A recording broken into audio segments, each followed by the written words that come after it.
Hi, host Eric here, weighing in on the difference between ENTPs and ENFPs on talking with famous people.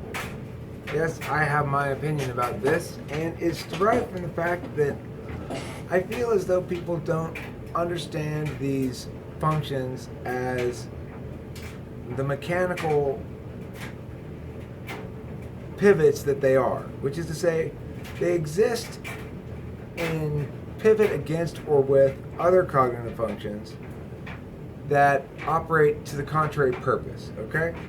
So what I've gone ahead and done here is show a quick way of looking at the, is that better? A little bit. Okay. So you'll notice these functions here, I've got them for the ENTP and for the ENFP. And they both start with disrupt, which is the extroverted intuition function. And they both go to regulate at the end there. That's the introverted sensing function. And you'll notice they're both time functions. I'm going to explain why right now. The time function is the one that seeks change.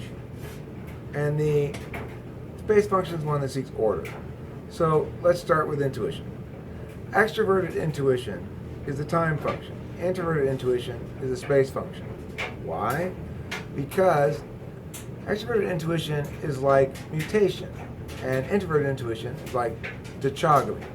Dichogamy is that thing that happens when a certain species of fish or certain kinds of different species of fish, if there are no females fish around, for example, one of the males will turn into a female. Or if there are no male fishes around, one of the females will turn into a male, just become, right?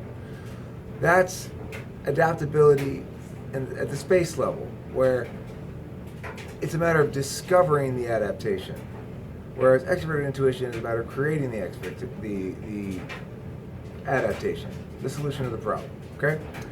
So, now, with SI and SE, SE is the self in space, SI is the self in time. So SI is a time function, and SE is a space function.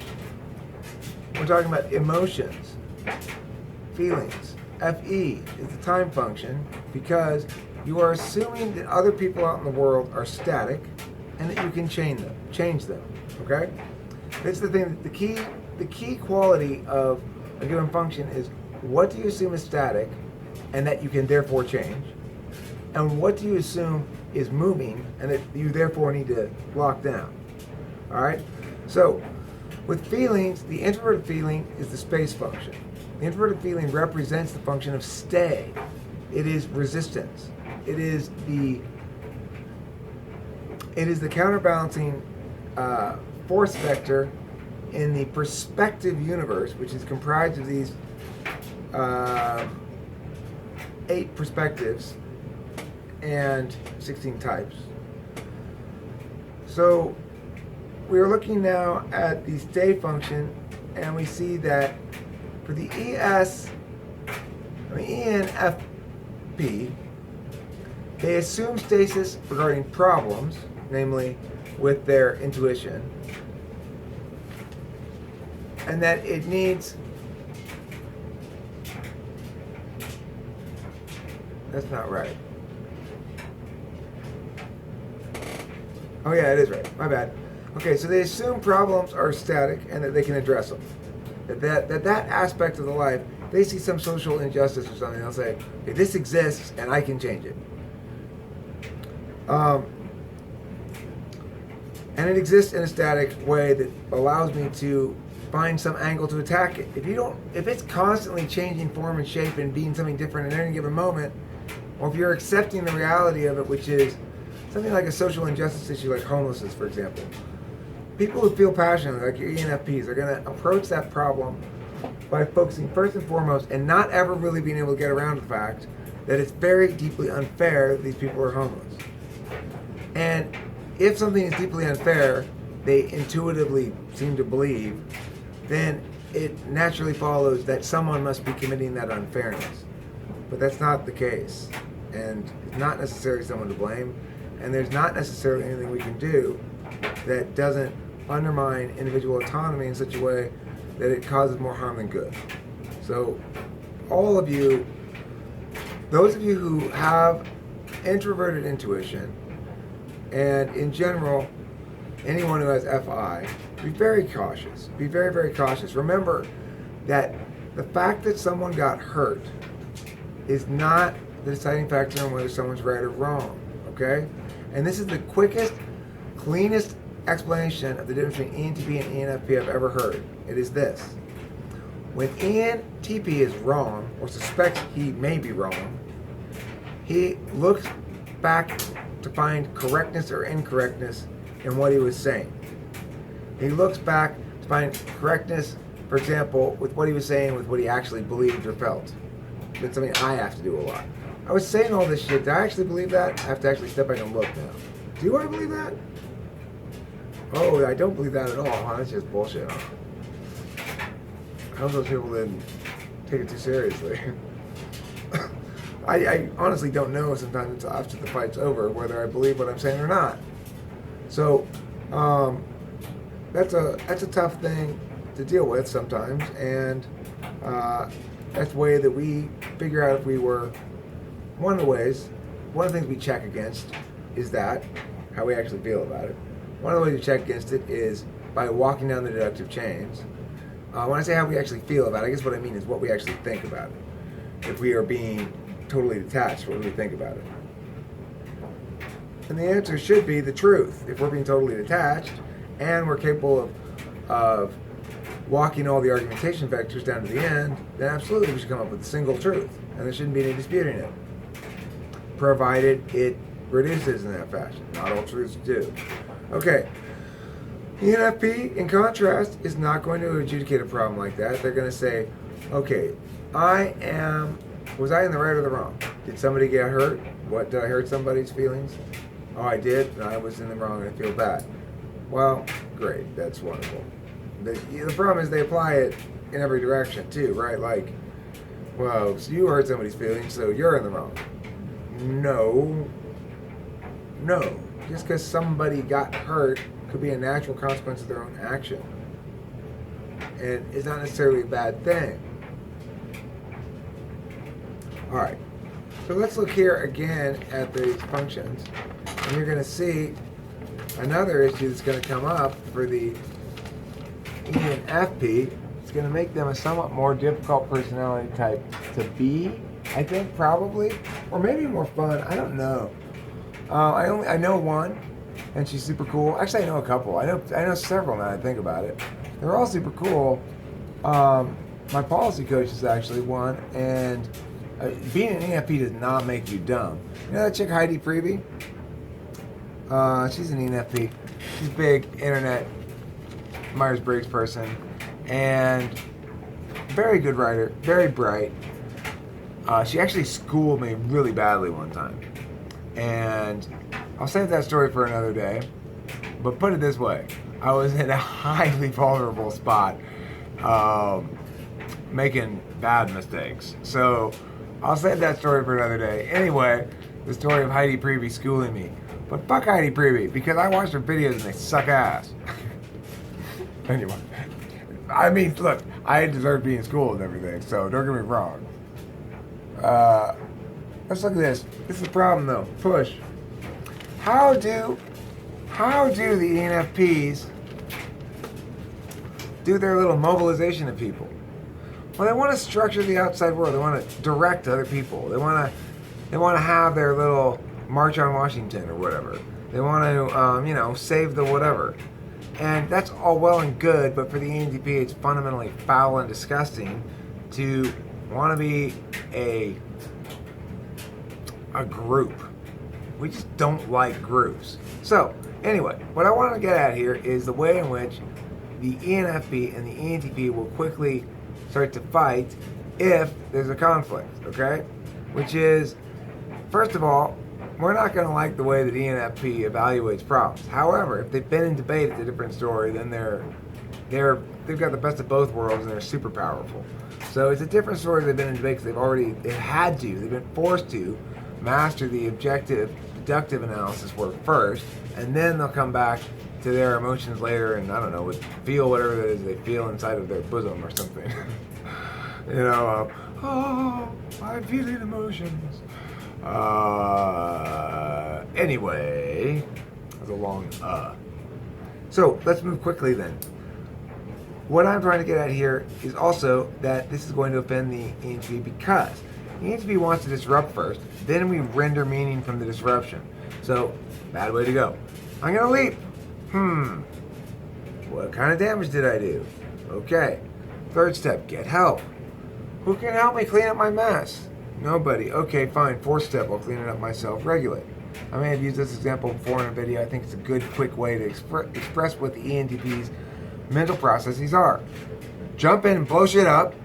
Here I am. Oh my God, what damage did I do? Who's going to help me fix this problem?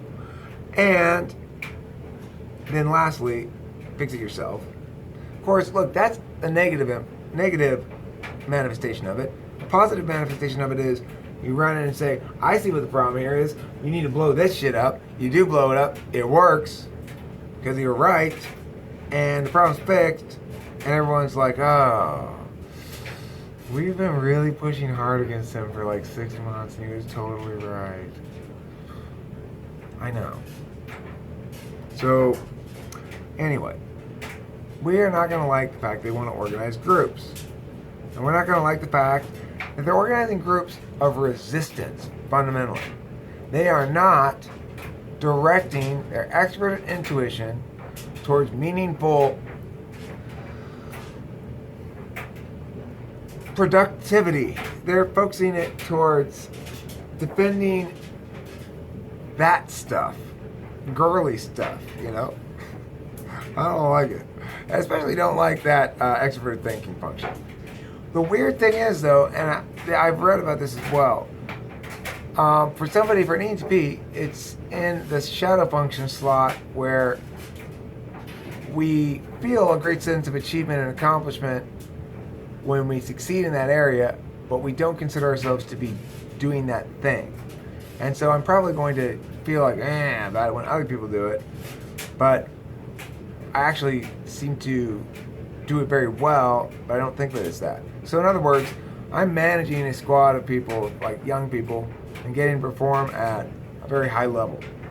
And I'm doing it, in my mind, through disruption. But in reality, I'm doing a lot of structural shit that you have to do as an experienced classroom teacher, as an experienced debate coach. You got to do all kinds of structural shit. I figured out some ways to cut a lot of corners. So there's a lot of stuff I don't do myself. I assign to the kids, a lot of different stuff that I don't have to do directly, if I think it's boring. And that's all well and good, but I don't tend to think of it as me being bossy, but I actually am extremely bossy. And I mean, I try to be bossy in the most, meted up way, explaining to them, I am not your boss. I am not yelling at you. I'm yelling at them, you know? I am instead invoking reality upon your head, which is, right now, you're wasting my time and everybody else's time. You're pissing me off. And that's the goddamn truth. I don't know what to fucking tell you about it, you know? I don't usually use the F word. I really try to avoid dropping F-bombs in class. Sometimes if I do. But not very often. But as rarely as I can. Because as soon as you start doing it, the kids just go boom, and they just start blowing up with F-bombs every 5 seconds. I've already got a problem with that, so I gotta shut down my profanity. Fucking kids. Yeah, they do emulate you a bit in that area, I'll concede it. But it's not really them emulating you. What it is they realize, oh, I don't have to put on the normal. The kids will warn me when the parents coming around. They don't have to put on that normal. God damn it! Oh shit! I thought this was gonna spill. That's not a glass full of liquid. Good. That was gonna make me so unhappy. Anyway, kids will be like, "Hey, blah blah blah's mom's here, so don't cuss." I'm not gonna cuss. You guys ruined my cussing by cussing. If they don't cuss, then I can keep cussing. But if they start cussing, then I gotta shut that shit down. So anyway, they probably watch some of them probably watch these YouTube videos. I doubt anyone's going to get to the end of this, though. 15 minutes. Whatever I was talking about. Oh, yeah. ENTP, ENFP, very different. ENFP probably annoys ENTP in general, in principle, but in practice, if they come from a similar world, they can get along extremely well, because unlike ENTP, who tend to just clash, even though it would seem like we clash more with the ENFP, we really don't. And we get along with them pretty well. And I wouldn't recommend dating one. I've never tried it, but I would seriously recommend against it, personally. And the reason is because I don't think an ENTP is the right person for an ENFP, and vice versa. We're both too crazy, right? We're both too unrestrained. Having two people leading with disruption, especially if you're in a relationship with an ENFP, I would love to hear about how that's going. Because it would seem to me it'd be a series of fights like this, where ENFP goes, listen, you can just fight all you want, Bob, but the reality is, it's not okay that blah, blah, blah, blah, blah. And then Bob goes, well, maybe not okay, but at last I checked, that wasn't a definition, that wasn't a criterion that was definitionally meaningful. You're not actually narrowing the scope of what you're talking about by using those terms. Do I need to then argue that yes, it is okay? No, Bob, what I'm telling you is that if you just put away the rationalizations for a second, you stop with the abstractions, you stop with this constant justification of just about anything simply because of your cold, pointless logic. It only serves its own purpose in its own form. It's entirely circular. And what's not circular is this man suffering. It seems to me they have that fight all the time, right? But maybe they don't talk about that sort of stuff. You have to have a couple of mature ENXPs for it to work, in my opinion. And you have to have people who are probably engaged in this sort of personality stuff. Here's the thing. What's one of the big advantages of talking about this stuff and thinking about it is that when I find myself doing things like being unnecessarily argumentative, being contrary for no good reason, what does it do? It turns my own innie's contrary nature. Well, I don't want to be that. If you say I'm that, I don't want to be that. So I'm going to be the opposite of that. I'm going to ask this person questions instead of attacking. And asking questions, I'm going to play host Eric and be interested in what the fuck they're saying, genuinely interested. I'm going to get as many people as possible to talk to me while I'm making media, because then I have a third thing going on there. I'm interested in the conversation for my own purposes. I'm interested in the conversation for your purposes, which is to say, I want to make you happy because I'm a people pleaser. And I'm interested in the conversation as media raw material for the audience's purpose. So I want myself to come off as well as possible. So I'm going to be super nice and not contrary and argumentative. Usually. Sometimes I'll go into that area some, and it's okay because it's a component of my nature as well. And hopefully, if I'm saying enough interesting ideas or in connecting with people who are viewing this video in such a way that they say, yes, I identify with that too. This is providing some additional meaning regarding my own experience of my own perspective biases as I move through life.